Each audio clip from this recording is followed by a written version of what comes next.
여러 선진국들 중에 우리나라와 가장 산업 구조가 비슷한 나라를 꼽으라면 어디일까요? 많은 분들이 일본을 꼽으실 것 같은데요. 일본이랑 비교는 이제 너무 식상하니 오늘은 유럽의 제조 강국 독일을 분석해 우리나라와 유사점이나 차이점을 한번 살펴볼까 합니다. 안녕하세요. 염탐정 시간입니다. 설 연휴가 끝나고 처음으로 인사드립니다. 우선 구독자 여러분 새해 복 많이 받으시길 바랍니다. 구정이 끝났으니 정말 새해가 시작된 기분인데요. 그런데 올해는 연초부터 그렇게 좋은 소식이 막 들려오지는 않습니다. 대한상의 조사 결과 기업들은 올해 겨우 1.16% 성장할 것으로 전망했는데요. 이는 국내외 기관들이 전망한 것보다 거의 1%포인트 낮은 수치입니다. 우리나라가 항상 모델로 꼽고 있는 선진국인 독일 상황을 통해 우리나라와 한번 비교해 보겠습니다. 먼저 독일은 올해 대부분 기관에서 마이너스 전망치를 기록했습니다. 이는 주요 유럽 국가들 중에 유일한데요. 러시아 우크라이나 전쟁으로 독일의 에너지 수급 위기가 주요 국가들 가운데 가장 컸기 때문으로 분석되고 있습니다. 당연히 에너지 가격이 급등하면서 물가 상승률은요 10%가 넘게 오르기도 했습니다. 가히 사상 최고의 인플레이션이 발생해 기업과 소비자의 부담이 급등했습니다. 이에 따라 독일 정부는 기업과 소비자의 부담을 줄여주기 위한 조치와 함께 늘어난 재정 부담을 줄이기 위한 조치를 동시에 병행하려는 움직임을 보이고 있습니다. 이 중에는 우리나라와 비슷한 부분도 있고 다른 방향을 가진 것도 있는데 우리나라가 따라갈 것 같은 정책을 한번 자세히 살펴보도록 하겠습니다. 우선 러시아 우크라이나 전쟁과 미중 무역 전쟁으로 가장 많이 이슈가 되는 부분입니다. 바로 공급망 부분입니다. 여러분, 올해 공급망 부분 이슈가 뭐가 될 것 같습니까? 제 생각에는 공급망의 환경과 인권 문제를 얼마나 많이 결부시키느냐가 올해 핵심 문제 중 하나가 될 수 있을 것 같습니다. 미국, 중국, 러시아, 우크라이나 이 네 나라의 갈등으로 지금 전 세계는 딱 반으로 쪼개지기 직전입니다. 미국을 비롯한 유럽, 우리나라가 중국, 러시아 등과 같은 나라보다 조금 더 그나마 더 잘할 수 있는 분야가 바로 환경과 인권이기 때문에 공급망 이슈에 환경과 인권이 들어갈 것이라고 저는 생각하는 겁니다. 독일은 오랜 논쟁 끝에 공급망 실사법이라는 것을 시행합니다. 올해부터 시작되는데요. 공급망에서의 인권 보호 개선과 환경 보호 강화에 초점을 두는 법안입니다.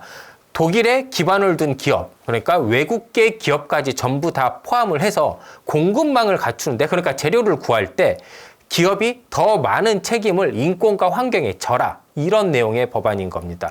제품 공급망, 그러니까 부품의 출처와 제조 조건 등에 대해서 반드시 실사 보고서까지 작성을 해야 되고요.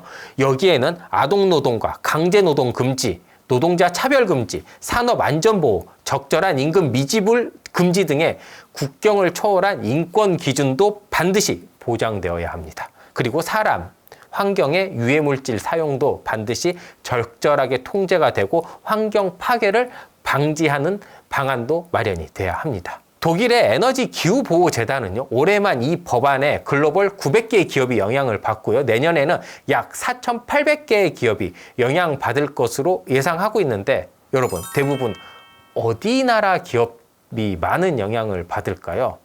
네, 우리나라 기업도 있고 미국 기업도 있고 그렇겠지만 중국, 러시아 등 흔히 말하는 서방 국가의 반대편에 있는 기업들이 주요 타겟이 될 가능성이 매우 큽니다. 그렇다면 환경 문제는 어떻게 될까요? 우리가 공급망 문제에서 이제 인권과 환경 문제를 결부시킨다고 했잖아요. 그러면 여기에 공급망에 들어가는 환경 말고 조금 더 크고 브로드한 환경 문제를 한번 살펴보면요. 경제에서 이 같은 환경 문제는 반드시 비용을 의미합니다. 그리고 지금과 같은 인플레가 심한 상황에서 이런 비용 문제는 독일과 같이 이렇게 환경을 우선시하는 국가에서도 반드시 부담으로 작용을 하게 됩니다.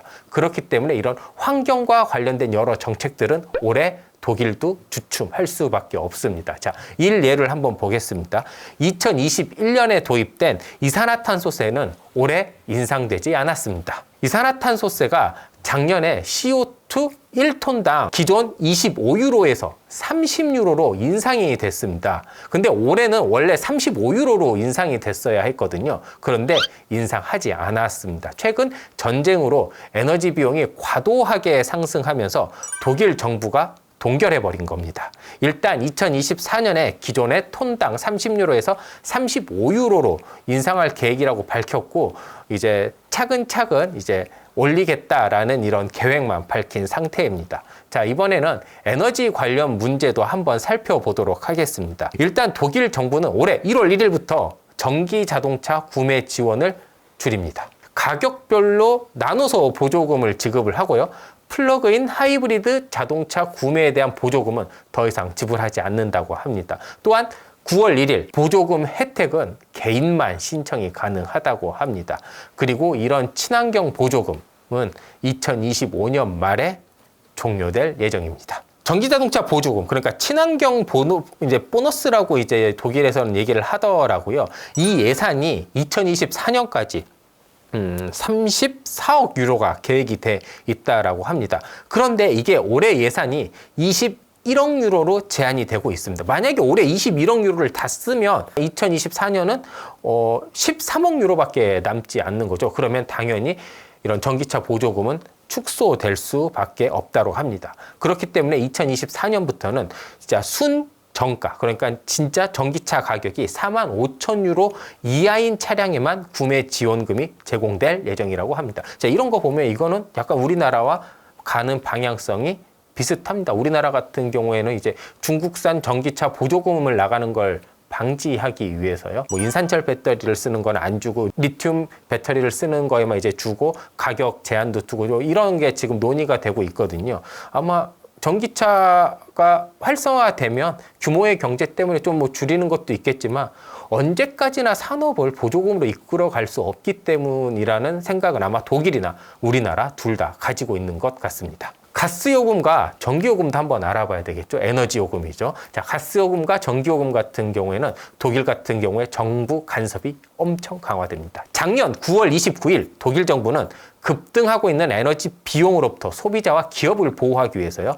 일정량의 가스에 대해 고정 소멸 가격을 책정하는 가스 가격 상한제를 도입했습니다. 최대 2천억 유로 규모의 지원 패키지로 가스요금 상한제로 연간 156억에서 최대 360억 유로를 이제 소요할 것으로 예상을 하고 있는데요. 2022년 10월에 그러니까 독일 전문가들이 검토한 결과를 보면요. 910억 유로 정도의 비용이 절감 효과로 이제 나올 것으로 예상되고 있습니다. 그리고 이제 독일에서는 평균 가구면 한 2만 킬로와트시 정도 가스를 소비한다고 하는데 여기에서 한 33%의 비용 절감 효과도 이제 가져올 거라고 이제 예상을 하고 있는 겁니다. 가스 요금이 뭐 10배가 올랐다, 몇 배가 올랐다 이런 얘기를 하잖아요. 너무 급격하게 오르니까 좀 비용 절감을 재정을 투입해서 해준다라는 겁니다. 전기 요금 역시 비슷합니다. 기존의 연간 소비 전기 사용량의 80%에 대해서 킬로와트 시당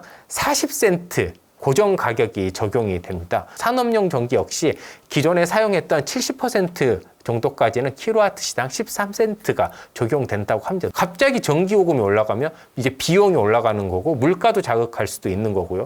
이제 기업 같은 경우에는 부담감이 엄청 높아질 수도 있는 거잖아요. 그런 차원에서 이제 정부가 재정을 통해서 지원을 하는 겁니다. 독일의 이런 대표적인 정책들을 한번 봤는데요. 어떻게 느끼십니까? 저는 이제 정책도 같이 취재를 하는 입장에서 보면 우리나라랑 좀 비슷해 보입니다. 뭐 전기, 가스 요금이 어차피 인상할 수밖에 없는데 이거에 대한 고민이 이제 정책적으로 조금 묻어나고 있고 이제 각종 환경으로 인해 상승하는 이런 비용 문제들 있잖아요. 이런 것까지 이제 고려하고 있는 거. 아무래도 두 나라 다 제조 베이스이기 때문에 뭐 고민은 조금 비슷한 수준인 것 같습니다. 그리고 전기차 보조금 축소하는 것까지 보면 어떻게 보면 좀 우리나라랑 매우 유사하다라고 볼 수 있습니다. 그런데 여기에서 드는 의문이 하나 있습니다. 만약에 우리나라가 지금 독일이 시행하고 있는 것처럼 전기요금, 가스요금 다 올리고 독일이 하고 있는 거를 그대로 다 시행을 한다면 우리나라 경제는 과연 어떻게 될까요?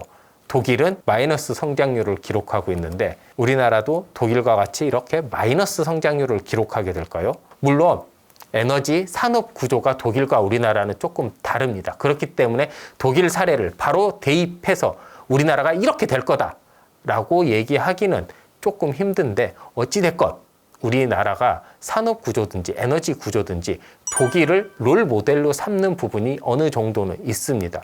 그러니까 우리보다 한 발 더 빨리 우리가 가고자 하는 곳을 가고 있는 곳이 바로 독일입니다. 그러니까 오늘 제가 말씀드렸던 이런 독일의 여러 정책들을 한번 잘 보시고 이 어려운 시기 헤쳐나가는데 참고를 해주셨으면 좋겠습니다. 지금까지 들어주셔서 감사합니다.